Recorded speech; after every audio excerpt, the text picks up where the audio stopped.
All right, here's my review of The Beat That My Heart Skipped. This is the second of two films by Jacques Audiard, the French auteur, director. First one being Read My Lips, this one being The Beat That My Heart Skipped. Both released on the same day, Tuesday, September 23rd, which happens to be the date that I'm recording this. I've already talked about Read My Lips in a previous clip, so let's talk about sort of the junior partner in this little duo here. The Beat That My Heart Skipped came out in 2005. It stars a young man, Romain Duris, which you can sort of see him there in the picture, the artwork on the cover. Here's an old DVD that I just sort of happened to have sitting around. It's in a little envelope. This is the original DVD release, at least the original American DVD release. Probably 2005 is when the film was released, and this came out soon after. So you get to see Romain Duris. He's a pretty sharp-looking young guy, and he has the requisite screen presence and charisma to sort of be the main focal point of this story. And he does a good job. I think it won him an award and other nominations. And this was I guess, considered the international breakout for Jacques Audiard as well, as far as global audiences discovering what France had already come to know earlier in 2001 when Read My Lips was released, and did very well in the French market at least. So The Beat That My Heart Skipped is a story like Read My Lips that has a certain implausibility to it. The narrative involves a young man who is the son of a father who's kind of into some pretty shady business as far as real estate and property management is concerned. He and a couple of his colleagues work for a real estate company that sort of has a specialty in kind of foreclosing or taking over rough places in kind of urban decay settings where sometimes there's squatters or there's immigrants or poor people living in them, and they sort of seize the properties, make life very uncomfortable for the inhabitants. It's just a really ugly business that he's in, but that's how he makes his living. That's kind of what he's known, and that's been the way that he's had to make his way in the world. But he has a sort of a conflicted inner life, and he has a past. His mother, who is now deceased by the time we get to know him in the film, was a concert pianist.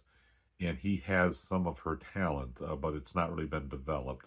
Some years ago, but he parted ways. Maybe it was when his mother died. Maybe when he's just realizing it wasn't the calling he wanted to answer as far as being a concert pianist and all of the discipline and focus that is required to succeed at that level. So instead, he gets involved in the kind of slimy real estate game that his father has gotten into. The father is also kind of incurring some of the bitter wages. Some of his dirty deeds have come back to haunt him. And the young man, Tomas, is concerned for his father and wants to, kind of stave off some of the revenge that is heading his way.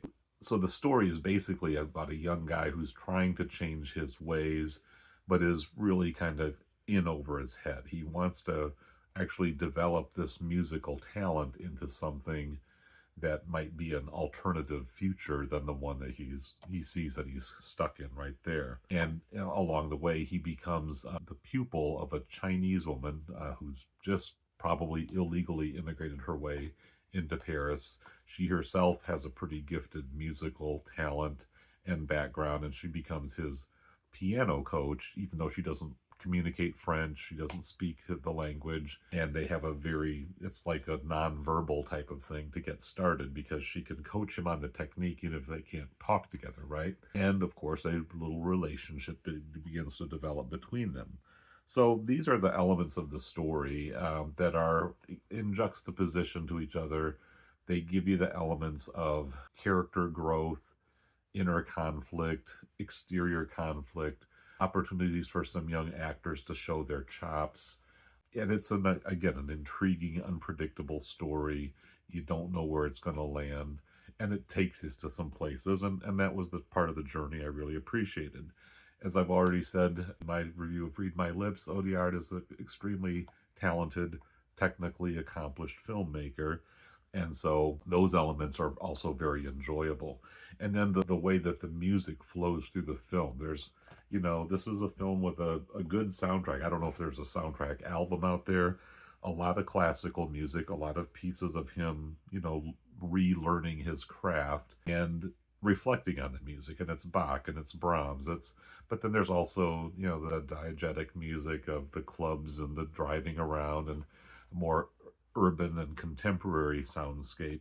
And again, they're just mixed together very well. So this is a good movie to listen to as well, the musicality that is woven throughout the whole thing. So, an admirable, appreciable film that I think definitely has probably fans and people who've admired it for a long time. For me, it's a new discovery, despite having this DVD in those stacks of discs that I've picked up here and there along the way. So it's kind of fun to have this relic pop up and become relevant, sort of, but maybe not. As far as the disc release itself, as I've said, this is only available in a Blu-ray edition. There's no 4K available. I don't think they put it out on DVD either. The extras, I would say, are probably mediocre. The one that I enjoyed the most was about 24 minutes of deleted scenes.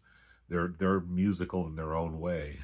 A lot of establishing shots of him practicing and sitting at the piano and or with the female teacher there, and other character development bits that I think were filmed as ways of just establishing who is this Thomas, who is this guy. And also, if you're a fan of this actor, Romain Duris, who I guess was a bit of a French, pop, not a pop star musically, but he was just a well-regarded face. And he's a very handsome, good-looking young man. So if you enjoy just kind of his presence and his energy, those deleted scenes actually give you about a half an hour more of this world. I think he's in just about every single one. So he is kind of the front guy for this whole enterprise. And again, I think Romain Duris does a good job. Found out, just kind of figuring out what are the other things that he's done. The French language version of Wes Anderson's Isle of Dogs, he plays the part of Rex, the golden colored German Shepherd character that in the American version, in English, it's Edward Norton. There's one credit that you might already have the actor in your personal collection, right? But other than that, I wasn't that impressed. There's a 45-minute press conference at the Berlin Film Festival in 2005 where I think it did win some awards. And it's poor quality video. It's probably somebody's, VHS camcorder or something like that. And the questioners themselves, some of them went on too long. Some of them just didn't ask very sensible type of questions. So it's something that Criterion could dredge up from the archives and tack onto this disc. But I really didn't get a lot. There were a few questions. I think if they had whittled it down to just what were the more substantial answers, that would have been better. But, they give you the whole thing because they've got it. There's enough room to fit it on the disc. There's no commentary track. Audiard is always a good interview, so that was fine.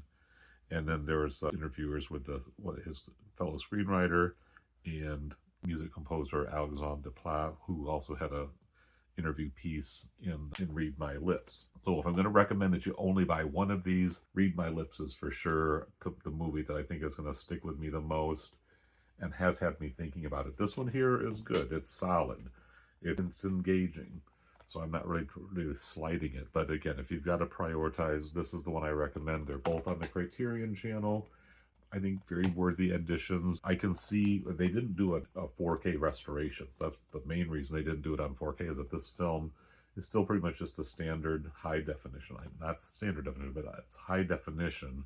So it looks good, but it's not especially brilliant or luminous. So yeah, the 4K of Read My Lips, a very strong presentation.